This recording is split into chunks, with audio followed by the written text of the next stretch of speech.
Mucho gusto, compañeros, de reencontrarnos aquí en esta tarea con José Manuel. Hemos acordado que yo hiciera una introducción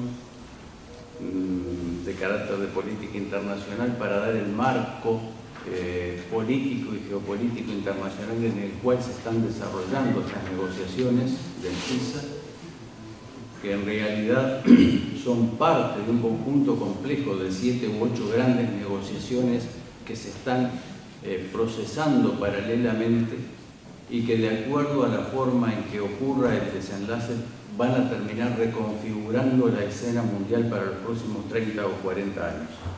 Ese es el momento que estamos viviendo ahora, aunque quizá no todos podemos ser claramente conscientes de lo que está ocurriendo debido justamente a la reserva, a la política del secreto, a los círculos cerrados, en que las élites negociadoras, siempre incentivadas y condicionadas por el lobby político de las grandes corporaciones, están llevando adelante estas negociaciones. La falta de transparencia, todos lo sabemos en este momento, la característica fundamental de esta negociación internacional. ¿Y por qué es posible ello? Porque es una negociación que se hace por fuera, fundamentalmente por fuera de la construcción de cualquier sistema multilateral regulado por el derecho internacional y donde los estados y sus pueblos puedan negociar de igual a igual y con pleno derecho de sus sociedades a conocer lo que se está negociando. En una palabra, estamos asistiendo a una negociación internacional que consagra, si no la muerte, por lo menos la grave enfermedad o la agonía de la Organización Mundial de Comercio. Las grandes potencias y sobre todo las grandes corporaciones que se mueven detrás han decretado la muerte de la ronda de Doha, que ya no se plantea ningún objetivo ambicioso. Apenas tiene una reunión prevista en Nairobi en su agenda, pero con un muy bajo nivel de contenido. Es decir, la OMC, organismo multilateral donde todos podríamos, en un marco mínimo de reglas y transparencias, negociar, no es el escenario de estas negociaciones. El escenario de estas negociaciones responde a una nueva realidad internacional que en algunos debates hemos llamado la tercera fase del proceso de capitalismo posterior a la Segunda Guerra Mundial. La primera fase fueron la de los años dorados. Muchos economistas coinciden en llamarle así a esto, que fueron las 3 décadas siguientes a la Segunda Guerra Mundial, crecimiento explosivo del capitalismo. Y dibujo bastante nítido de un mundo centro-periferia, aún después de los vastos procesos e intentos de procesos de descolonización de las áreas coloniales, fundamentalmente de África y de América Latina y de Asia. Allí el mundo llegó a ser realmente gobernado por las llamadas reglas de Bretton Woods, acordadas por las potencias, y ese modelo entra en crisis, como todos sabemos, en 1974, con la caída del patrón oro, el surgimiento de la OPEP, nuevos alineamientos internacionales, el empuje que todavía tenían los países de Bandung y los países no alineados, etcétera, etcétera. Pero, sorprendentemente, cuando se quiebra esa primera época, no entramos en una era que podríamos llamar, entre comillas, de avance progresista o civilizatorio del capitalismo, sino que por el contrario, desembocamos en la caída del bloque soviético, en el triunfo capitalista en la Guerra Fría, en la década perdida del 80 para nosotros y en el apogeo neoliberal que duró hasta el año 2000. Para nosotros los latinoamericanos, en 1999-2000 es un poco la era de finalización de esta segunda etapa, pero en esta segunda etapa ocurrió un fenómeno decisivo que ahora solamente se está profundizando más, pero que aparece claramente en la década del 70. Es la trilateralización del mundo. Ahora explicaré por qué hago mención a esto. En la década del 70, me acuerdo ahora de Trías, que estoy en la Fundación Vivian Trías, no se cansaba de decirnos cuando apenas estábamos en cuarto año de liceo en el año 1970, que la primera potencia mundial eran los Estados Unidos, la segunda potencia mundial la Unión Soviética y la tercera potencia económica mundial las empresas norteamericanas fuera de los Estados Unidos. Pero ese predominio se acrecentó todavía cuando con la maduración del capitalismo europeo se produce la trilateralización del mundo, es decir, el acuerdo geopolítico entre Europa, Estados Unidos y Japón para conducir una nueva etapa de expansión del sistema capitalista, que tras la caída de la Unión Soviética culmina con el arremetimiento feroz de su fase neoliberal. Y ahora hemos entrado en una nueva etapa que me permito poner para la discusión de que no es una etapa llamada, como la llamamos, post-neoliberal, en el sentido de que el capitalismo liberal esté derrotado, en retroceso, ni mucho menos. Yo por lo menos me alineo entre los compañeros en los debates que sostiene que el neoliberalismo no ha sido derrotado, sino que está en una reformulación, que ha cambiado de forma y que estamos en medio de una gigantesca batalla global para controlar una nueva ofensiva neoliberal en el mundo, que esta vez tiene la forma esta de la que vamos a hablar esta noche: el diseño del sistema capitalista mundial por las corporaciones, por fuera de cualquier regla, de cualquier sistema multilateral y de cualquier garantía de democracia y de transparencia para los estados. Es decir, estamos en una etapa de la civilización humana en la cual por primera vez en la historia de la humanidad, las corporaciones tienen más poder que los estados. Y eso se está haciendo sentir en la forma de negociación internacional. Todos los negociadores, los europeos, los norteamericanos, por cierto, tienen detrás un gigantesco lobby de corporaciones que son las que están marcando la agenda y las condiciones de la negociación. En este cuadro, nosotros nos enfrentamos a un juego geopolítico intenso, donde Estados Unidos ha logrado posicionarse en el centro, en el eje de cualquier negociación, desde el momento que ha logrado lanzar 3 negociaciones a la vez: la transpacífica, la transatlántica, el TTIP con Europa, con la Unión Europea, y el TISA, que se refiere específicamente a comercio de servicios. Casi todo lo que está contenido en el TISA, José Manuel nos podrá enseñar después, ya está contenido en el TTIP, es decir, en el Tratado Transatlántico con la Unión Europea. Pero Estados Unidos lanza una segunda negociación paralela, voluntaria, en Ginebra, para condicionar a los europeos y para evitar cualquier presión por parte de Europa que respalde la pretensión de ingreso de China a las negociaciones. Entonces aquí el juego geopolítico se ha complicado en el sentido de que los europeos saben de que si Norteamérica y Asia acuerdan primero, van a fijar ellos los estándares, las reglas, las formas de la negociación de comercio internacional para las próximas 3 o 4 décadas, y no pueden quedar afuera. No pueden quedar afuera porque la globalización impacta tanto en el funcionamiento de la economía europea que las cadenas globales son ya parte natural del desenvolvimiento de su economía.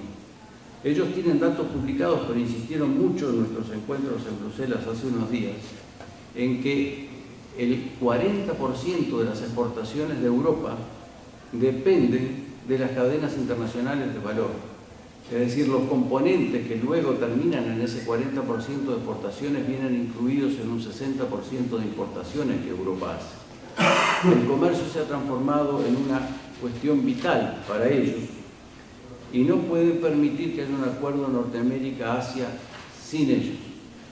Sobre todo porque además Europa tiene dentro las presiones de un modelo civilizatorio cuyos estándares de convivencia social, a pesar de la crisis y decadencia del estado del bienestar, no puede permitirse, sin tener una crisis social gigantesca dentro de Europa, no pueden permitirse que se rebajen los estándares de negociación del comercio internacional o los contenidos y las reglas del comercio internacional más allá de los límites tolerables por la sociedad europea.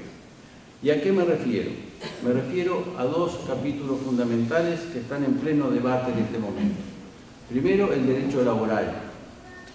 Ustedes saben que en Asia el derecho laboral tiene unos estándares bajísimos, por no decir en algunos países inexistentes. Si las reglas de comercio se acuerdan entre Norteamérica y Asia, se van a acordar con un muy bajo contenido de protección laboral y de los derechos de los trabajadores, y eso va a arrastrar al mundo y va a impactar. Va a arrastrar al mundo en el sentido de que va a permitir mantener costos de producción que van a seguir manteniendo el dumping social, con lo cual Europa no puede competir a menos que sacrifique el Estado o lo que quede del estado de bienestar en Europa. Pero además, Europa tiene la presión de la propia Confederación Europea de Sindicatos y se está peleando para que estos acuerdos se incorporen como norma vinculante, es decir, en el propio texto de los tratados, por lo menos los 8 convenios fundamentales de la OIT, es decir, el derecho a asociación, el derecho a huelga, la negociación colectiva, etcétera, etcétera, todos los que en esta casa conocen de memoria. En Asia no hay ningún interés de incorporar eso, no está en la mesa de negociaciones. Y Estados Unidos le ha respondido a Europa que no es necesario incorporar en el texto de los tratados el derecho laboral, porque cada país, cada región tiene su propio derecho laboral, y que por tanto son las normas laborales nacionales las que van a proteger los derechos de los trabajadores. Sin embargo, la Confederación Europea de Sindicatos tiene constancia por los informes de los sindicatos norteamericanos que en por lo menos 26 de los 50 estados norteamericanos el derecho laboral se viola sistemáticamente. Con lo cual, la única garantía de defensa de los derechos de los trabajadores está en que las normas laborales se incorporen en los tratados. Porque si no se incorporan ahí, quienes firmen esos tratados igual mantendrán plenamente vigente la posibilidad de hacer dumping social y de no respetar las normas laborales. Y esto viene bien repetirlo aquí en Uruguay, porque nuestros compañeros hace unos días en el gobierno han dicho, bueno, no, a ver, entre las condiciones que se conocen, que nos impone el TISA, no nos exige desproteger a los trabajadores ni desmontar nuestro derecho laboral. No, claro, bueno fuera, no lo aceptaríamos, pero no es ese el tema. El tema es que de la forma en que se está negociando, como se niegan a incorporar las normas laborales estándar de la OIT en el propio tratado del acuerdo, al fin de cuentas habrá libre comercio de servicios o de bienes, porque en el TTIP de Europa a Estados Unidos hay también bienes en negociación, en los cuales, en cuya producción, algunos países respetarán las normas laborales y otras no. Con lo cual, decir que a nosotros no nos exigen violar esas normas, sí, es muy importante para nuestro estilo de vida, pero desde el punto de vista económico-comercial, que es lo que estamos negociando, no es suficiente, porque en definitiva vamos a abrir nuestros mercados a países que pueden olímpicamente no respetar el derecho laboral y no están aceptando ese incorporar. La pregunta que todos los trabajadores y la gente del movimiento popular nos hacemos es por qué los negociadores de Estados Unidos y de Asia no incorporan en el tratado. Si es que los cumplen, ¿qué problema tienen? Que lo pongan en el tratado, pero se niegan. Este es uno de los grandes capítulos políticos y que hoy, de este tema es uno de los 3 grandes temas de los que está dependiendo que el Parlamento Europeo apruebe el tratado. Porque después de Lisboa, el Tratado de Lisboa, el Parlamento Europeo no puede modificarlo, pero tiene que decir sí o no al tratado.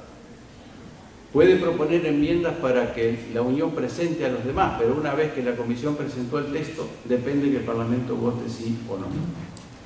Pero fíjense el doble discurso, si será difícil esta negociación. Vamos al tema de los tribunales arbitrales internacionales. Se ha pedido que cuando ocurran diferencias y conflictos entre el inversor y los estados, se creen nuevos tribunales donde las corporaciones no puedan obligar a los estados a no aplicar su propia regulación. Caso típico el de Uruguay con Philip Morris, si es que se precisaron ejemplos. Es decir, los tribunales actuales, en definitiva, lo que hacen es cuestionar el derecho de los estados a regular. No solo que pueden desmontar los contenidos que ya existen en la ley nacional porque sencillamente no lo aplican, sino que los contenidos que se produzcan luego en el derecho nacional serían absolutamente inválidos una vez firmado un tratado de esta naturaleza que le da jurisdicción a un tribunal como el CIADI o que dependa del Banco Mundial o de algún organismo de ese tipo. Ahora, fíjense el doble discurso y el cinismo. Cuando se trata del derecho laboral y de la protección de los derechos de los trabajadores, se niegan a incorporar estas normas en el tratado porque vale la protección que existe en el derecho laboral, en el derecho nacional de cada uno. Pero cuando se trata de controversias entre el Estado y el inversor, el derecho nacional no vale nada. Hay que ir al Tribunal del Banco Mundial, que ese es el que va a decidir, y normalmente decide en contra de los Estados nacionales. Tenemos 1000 ejemplos aquí mismo en América Latina, por no hablar del nuestro. Entonces, la buena noticia es, primero, en Europa hay un gran debate y un gran conflicto, no saldado, sobre este tema, a tal grado que se nos ha dicho, y esta es la buena noticia, que la comisaria europea de Comercio, la señora Malmström y su equipo, le van a proponer a la Unión un texto sobre la creación de un tribunal de arbitraje para estos casos, donde se preserve el valor del derecho nacional y el valor de los estados y su derecho a regular. Y por tanto, es un tema que permanece abierto y en debate, no está saldado y tendrá que conocerse el texto europeo, que si efectivamente, como nos anunciaron, se publica, va a ser un aporte fundamental a la discusión de este tema, que es un tema que nos ha mortificado y nos mortifica permanentemente a los estados pequeños que estamos siendo sistemáticamente condenados por tribunales de esta naturaleza. Y el tercer gran tema de debate político es el tema de los servicios públicos. En particular en el TISA, pero reitero que en el TTIP, en el Tratado Transatlántico Europeo Norteamericano, todo lo que está en el TISA también está ahí. Por tanto, ellos están discutiendo para las dos cosas. Nos han dicho oficialmente las autoridades europeas que las mismas posiciones de Estados Unidos, que son las mismas las posiciones de Estados Unidos en Bruselas que en Ginebra. Es decir, están discutiendo los mismos contenidos en el Tratado Transatlántico que en el TISA. Y luego veremos en 2 minutos en el cuadro geopolítico por qué. Pero el tercer gran capítulo, que además cuestiona también el estado de bienestar europeo, y cuando digo que controla el estado de bienestar, que condiciona el estado de bienestar europeo, estoy diciendo que condiciona esta forma progresista con la cual nosotros estamos también tratando de gobernar nuestras sociedades, ¿verdad? Porque esta especie de democracia social que nosotros estamos logrando impulsar en base a este predominio de los gobiernos progresistas en la región, no puede sobrevivir bajo la presión de este tipo de tratados. Y esta es la pregunta que nos tenemos que hacer, si estos tratados son funcionales o no son funcionales al modelo de democracia social progresista que nosotros queremos llevar adelante en nuestro país. Y una de las cosas que estos tratados cuestionan directamente, y que los europeos están en un gigantesco embrollo y tampoco lo han podido resolver todavía, es el tema de la privatización y mercantilización de los servicios públicos. Cuando digo servicios públicos, obviamente lo primero que hacemos, José Manuel nos podrá explicar, sabe muy bien de los tiempos del GATT, que los temas de seguridad como servicios públicos ya hay consenso en el mundo internacional de que están aparte. Pero nadie ha puesto aparte los servicios de salud y educación como servicios públicos esenciales. Y acá uno de los más gigantescos negocios en expansión en el mundo y que están en el corazón de estos tratados son los servicios de salud. Son los servicios de salud. Es más, los ingleses, que hasta hace 3 meses no se habían interesado en absoluto en discutir este tema, lo empezaron a discutir, nos decían los compañeros laboristas hace 15 días, porque lo que se empezó a discutir en Londres es la privatización y la caída del sistema inglés de salud bajo la presión de estos tratados. Pero además allí, ustedes saben, está toda la temática del agua potable, del saneamiento, de la higiene pública, etcétera, etcétera, de los servicios sociales. Bien, ¿cómo está el panorama en Europa según nos dicen ellos? Bueno, por un lado, los ultraderechistas, el Frente Nacional y todos los partidos ultraderechistas de Europa, en reivindicación de la soberanía nacional de cada país, no están votando ningún tratado, aunque parezca una paradoja.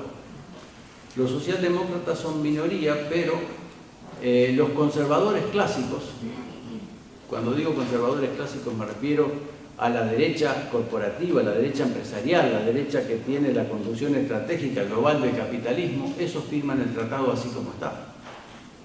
Lo cual desarmaría completamente a los trabajadores europeos porque no podrían hacer prosperar ninguna de estas grandes negociaciones. Pero todavía no están construidas las mayorías. De modo que ellos esperan seguir discutiendo hasta junio, y en junio vamos a tener una primera idea si en estos tratados podrá incorporarse esta temática fundamental de los derechos laborales, de un tribunal de controversias que respete el derecho interno y el derecho de los estados a regular, y que respete el mantenimiento de aquellos servicios públicos que los estados quieran mantener como política pública o como servicio estratégico en manos del Estado. Pero se dan cuenta ustedes que son cuestiones fundamentales. Yo no he hablado de comercio porque primero no es mi especialidad y José Manuel nos va a enseñar mucho sobre eso, pero estas son cuestiones políticas previas que tienen que ver con el modelo de sociedad que está siendo cuestionado por estos tratados. Y ese impacto, naturalmente, si estos tratados se aplican, se va a hacer sentir en todas las sociedades socialdemócratas, de democracia social o progresistas, sobre los que la aplicación de estos tratados luego se procesa. Finalmente, dos palabras sobre el mapa internacional y la ubicación nuestra como región.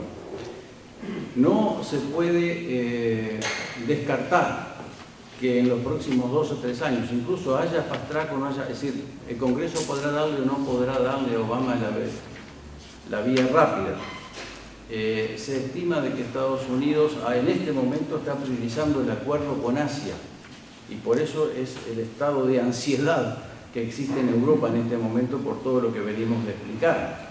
Si ustedes tienen acceso a información sobre el ambiente negociador norteamericano, Norteamérica está enfocada directamente y fundamentalmente en el acuerdo con Asia.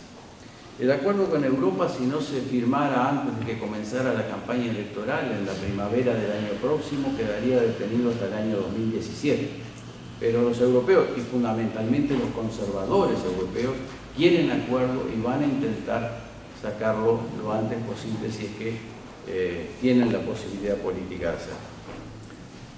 Lo importante aquí es reflexionar sobre esto. Si efectivamente en los próximos 2 o 3 años viviésemos en un mundo en el cual el acuerdo transpacífico y el acuerdo transatlántico se hubiesen firmado, en el cual el TISA también se hubiese firmado, en el cual Europa hubiese culminado su acuerdo de comercio con Japón, el único acuerdo importante de comercio que le queda a Europa fuera del acuerdo transatlántico, naturalmente, que está en negociación, y hubiera culminado el acuerdo europeo-chino de inversiones, que son las grandes negociaciones en este momento, además de las negociaciones norteamericanas del Pacífico, y además de las negociaciones que la propia China está lanzando en Asia para tratar de transformar la zona de la PEC en una zona de libre comercio,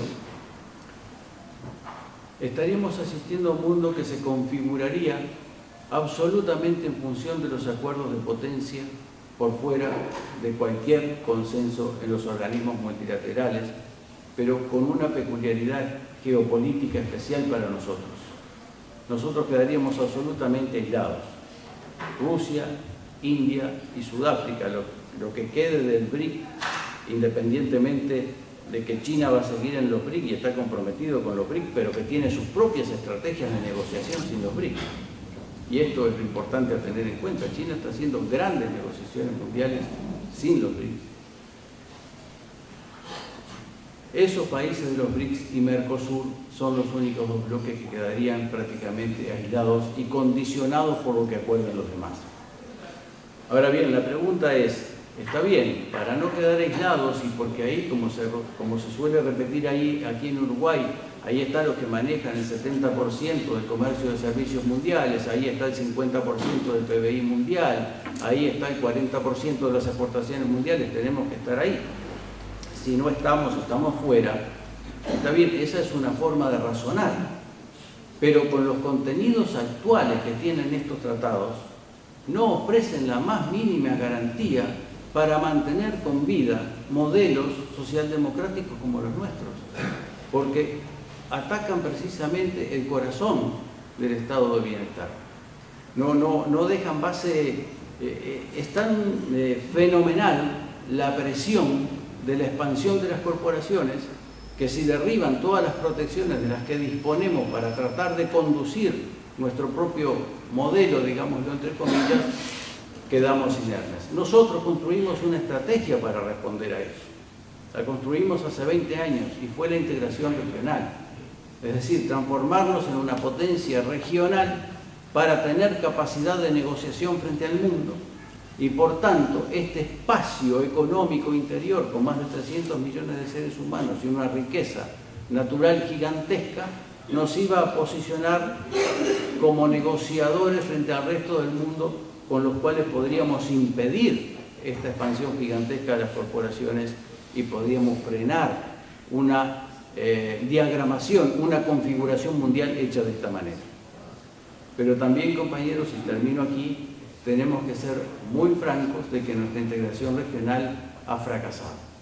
No digo que definitivamente, pero se cumplieron 10 años desde el año 2004 en que en el programa de Europresto definimos todo el proceso de construcción de la unión aduanera, de las instituciones comunes, etcétera, etcétera.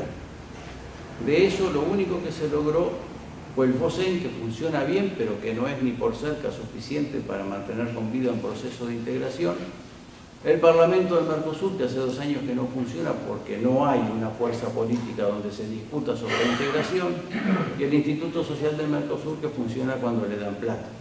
Pero el núcleo pesado de la integración hace 4 años que está absolutamente paralizado, sin que haya ningún avance, y no tenemos la más mínima posibilidad de negociar el formato 4+1 o 5+1 con el resto del mundo. Y entonces, naturalmente, aparece la ansiedad de un país como Uruguay, que carece de mercado interno, queriendo tener acceso a mercados por fuera de Mercosur.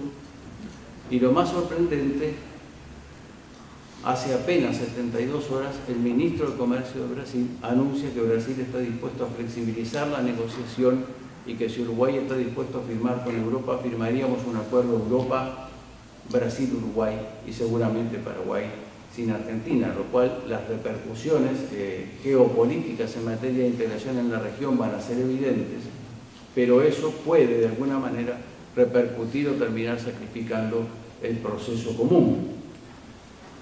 Por otra parte, el acuerdo Mercosur-Europa, aunque se haga en etapas y Argentina quede, digamos, en una geometría variable para aplicarlo de otra forma y en otro momento, si que finalmente esa es la resolución que se toma, es un acuerdo donde de alguna forma la presión de los intereses ofensivos de Europa tiene que ser debidamente compensada con la atención de los intereses expansivos de Mercosur. Y termino contando nada más que una anécdota para que ustedes tengan una idea de lo... cuando llegamos a Europa, habían celebrado hace pocos días o pocas semanas la consecución de un acuerdo que ellos consideran muy exitoso con Canadá.